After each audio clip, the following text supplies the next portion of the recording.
If you're listening to this alone, with the lights off, you might want to check your window before this story ends, because some things don't stay buried.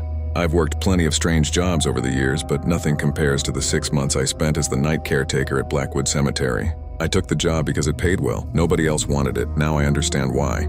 The cemetery sat on the edge of town, surrounded by dense woods that swallowed every sound after sunset. During the day, families visited loved ones, landscapers trimmed hedges, and maintenance crews repaired old headstones. But at 8 p.m., everyone left. Everyone except me. The cemetery sat on the edge of town, surrounded by dense woods that swallowed every sound after sunset. During the day, families visited loved ones, landscapers trimmed hedges, and maintenance crews repaired old headstones. But at 8 p.m., everyone left. Everyone except me. My responsibilities were simple: lock the gates, walk the grounds every hour, report any vandalism, and never, under any circumstances, enter Section 9 after midnight. That last rule wasn't written in the employee handbook. The old groundskeeper told me himself on my first day. He looked me dead in the eyes and said, "If you hear someone calling your name from Section 9, keep walking." I laughed. He didn't. For the first few weeks, nothing unusual happened. The nights were quiet, too quiet. The only sounds were crickets, distant owls, and the occasional rustling leaves. Then strange things started happening. Fresh flowers would appear on graves that hadn't been visited in years. Headstones would be covered in muddy handprints by morning. The security cameras would randomly lose signal for exactly 13 minutes every night. Always between 3 and 3:13 a.m. Management blamed faulty wiring. I wasn't convinced. One rainy Thursday, everything changed. The weather was miserable.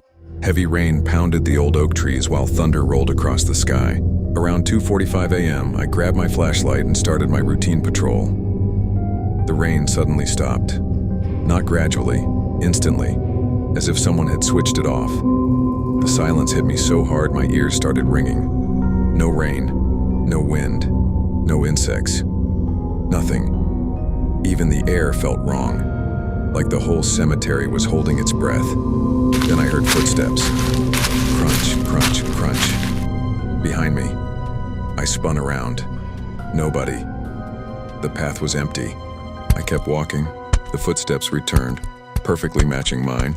Whenever I stopped, they stopped. Whenever I walked, they walked. Only they sounded heavier, like something much larger was following me. I shined my flashlight across the graves. Nothing.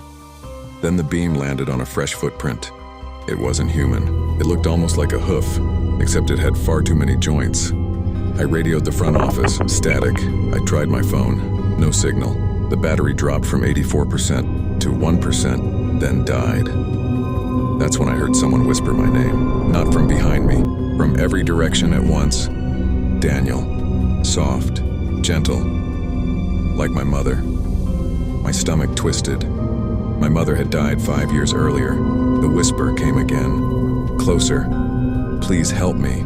Every instinct screamed at me to run. Instead, I remembered what the old groundskeeper said. Never answer. Never look toward Section 9.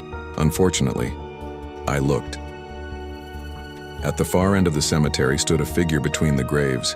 It was impossibly tall, at least 8 feet, maybe more. It was completely black, not wearing black, made of darkness itself. The moonlight bent around it. Its arms hung below its knees. Its head tilted sideways at an angle no human neck could survive. Then, it smiled, rows, and rows, and rows of teeth. Far too many to fit inside a face. I blinked. It was gone. Relief flooded through me, until I heard breathing, directly behind my shoulder. Long, wet, slow. I turned. Nothing. But the smell remained. Rotting earth, burned flesh, and something metallic, like fresh blood. Suddenly, every grave around me began to shake. Not violently, just enough for the loose dirt to tremble. One by one, crosses leaned, flowers wilted, statues turned. Every angel in the cemetery slowly rotated until they were facing me. Every single one, their stone eyes locked onto mine. Then, they all smiled, I ran. I didn't care about the rules anymore. Branches whipped my face as I sprinted toward the front gate. Behind me came the sound of hundreds of footsteps. Not one creature. Hundreds. Like an entire army marching through the graves. I refused to look back until I heard children laughing. I glanced over my shoulder. I wish I hadn't. The graves were open, every one I passed. Hands reached from the darkness below. Pale fingers clawed at the air, trying to grab my ankles. I barely escaped. I slammed the iron gate shut. The moment it closed, everything stopped. The sounds disappeared. The wind returned. The rain started falling again. It was exactly 3:13 a.m. I stood there shaking for nearly 20 minutes. Eventually, I convinced myself I'd imagined it. Stress, fatigue, fear. There had to be a logical explanation. Then I looked down.